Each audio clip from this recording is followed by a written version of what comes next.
Hello, everyone, and welcome to Pro Wrestling Inside and Out. We're going to take a look at Georgia Championship Wrestling. Mickey Mayfield, one of our insiders, sent us a bunch of photographs of programs from Georgia Championship Wrestling, and so let's take a look at some of those. Let's start out with this photograph right here, and we see he clings to the Georgia belt. Dick Slater, Mr. Excitement himself, the unpredictable Dick Slater. Look at that crowd. Yes, great crowd. I think Atlanta City Auditorium right there. Great stuff. Dick Slater, one of the best. Don't you agree, Jack? Oh, one of my longtime favorites. We were talking earlier about Mid-Atlantic and the deal he did when he was, I think he was a Mid-Atlantic TV champion, and he was maybe a tag partner with somebody else, and they were one of the tag champions, and he held another belt, had 3 belts. And he done that interview where he was talking about, defending all these titles and how hard it was.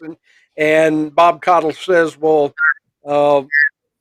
you don't have any problems carrying around 3 belts? And he said, well, the only problem I have is, he said, my wife told me that I couldn't sleep with them anymore. And, and sometimes I miss her.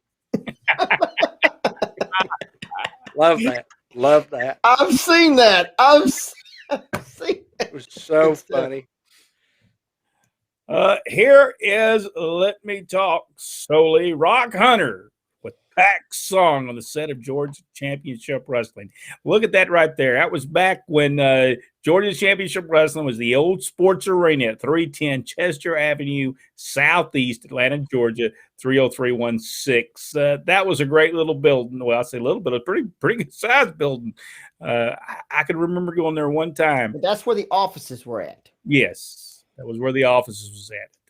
So that was great. That's before it moved to the Omni. It eventually moved to the Omni in Atlanta. And it was a great look at Pack's song right there, though. Master of the Claw. Wait a minute, I almost did Baron von Raschke's. And that's all you need to know. I don't think that fits. Hey, we saw Baron's Den right above it. By the way, the Baron has a new documentary that's being released. They're doing a big film festival somewhere, I guess wherever he lives, and they're releasing it. But they've been working on this documentary since 2013. Wow. But it's supposed to be very in-depth. It was him and his family's involved with it very heavily. I would really love to see that. All right, let's see. Next photograph. There we see Cowboy Bill Watts, the American Dream, Dusty Rhodes, and Ole and Gene Anderson. I believe. What belts do they have? That's not the Georgia tag. Those are the world tag team belts, it looks like. Yeah. There's Dusty Rhodes. Let me tell you something right now, Ole Anderson. I'm going to kick your booty down in Atlanta. Oh, it should have been Atlanta City. At the Atlanta City Auditorium. I remember this program. Let's see, was Watts and Dusty against them? Yeah, I think so. Is that what's coming? Probably. We got a behind there. It says Nikita Koloff School of Wrestling. I didn't know he had a school.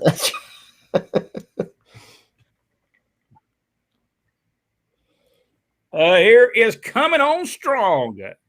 Black Atlas applies a sleeper to Randy Savage. Don't even look like Randy Savage, does it? No. Oh, we've got Stuart Kemp coming on with us right now, Brent. Yeah, Stuart probably is on to watch us because some people I just invited to come on here so they can come on. You want me to bring them on? Get 10 people on at a time. So. Oh, okay. So we got coming. Well, this apparently right after they took the mask off of Tony because they were still calling. Stuart said it died after 39 seconds. Yes. Sounds like my third marriage. So what I did, I just invited people to the YouTube thing. I invited people to come on in here right directly to our show. So, wow. Okay. This is when Dusty Rhodes. We talked about this on the show before. This is when Dusty Rhodes picked Dick Slater. Yes. I believe that Bill Watts was supposed to be his partner, right? I don't remember who his partner was supposed to be, which I think you might be right.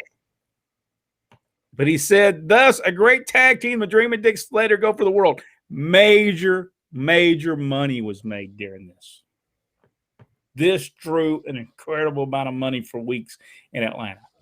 I don't remember if they did it anywhere else. I think they only did it in Atlanta, didn't they?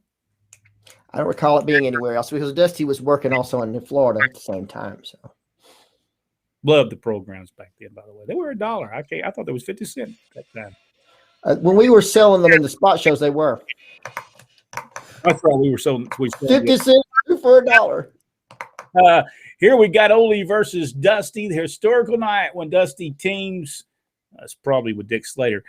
Gene has the Dream in trouble. Man, I missed those times. Stuart Kemp said in an era that you hang on the next situation. This was so good. Stuff was so good during this time. Here we got Dick Slater against Paul Jones, I'm gathering. I don't remember Paul Jones being there. Do y'all remember Paul Jones being there? Yes. I explained one of the other times where Dick Slater beat Paul Jones for the belt. On television, Slater had brought in Bearcat Wright as his manager, and both of them were knocked down. Both Slater and Jones had a double knockout, and right as Slater's trying to come up, Bearcat Wright hit him in the face with hot coffee and revived Slater. And then, of course, he beat Paul Jones for the Georgia title on TV. By the way, I don't want you to throw hot coffee in my face, by the way. Well, it woke him up. Well, they said caffeine will always wake you up. Well, I'm sure. I drink it. I don't throw it in my face. That was Saturday morning. He had to have his morning coffee. By the way, Charlie Smith, referee in that match, it looks like, with Dick Slater and Paul Jones. Another photograph right here. Special Thanksgiving issue. Can this pair? Does that say can this pair? Is that what this is? Wrestling 2 and Dick Slater. That must have been Thanksgiving night against Stan Hansen and Ole Anderson. Yeah. I think that has something to do, and it says something down below there. So maybe that makes sense. Slater. You put those. Of course, Stan Hansen beat Dick Slater for the Georgia title. I love that set. I do. I always loved it. And Gordon Soley's voice, it was just tremendous. But I think we're at we're about 10 minutes into it. So we've got all kinds of thank you, Mickey Mayfield, our insider. Thank you so much for sending us some photographs. He sent us 300 of them. We've just started to look at this. That's some good times right there. Good times, Georgia Championship Wrestling in the 1970s. This are all 1970s. If you enjoyed this video, give us the big thumbs up. Subscribe to the page if you haven't already. Go one step further. Hit that notification bell. And share the video. We'll see. I missed the bell. Right beside it. Well, at least you didn't fall asleep like Klondike Bill has several times. He used to fall asleep, and I used to have to hit him to tell him the match was over. Thank you so much. We'll see you on the next video right here on Pro Wrestling Inside Now.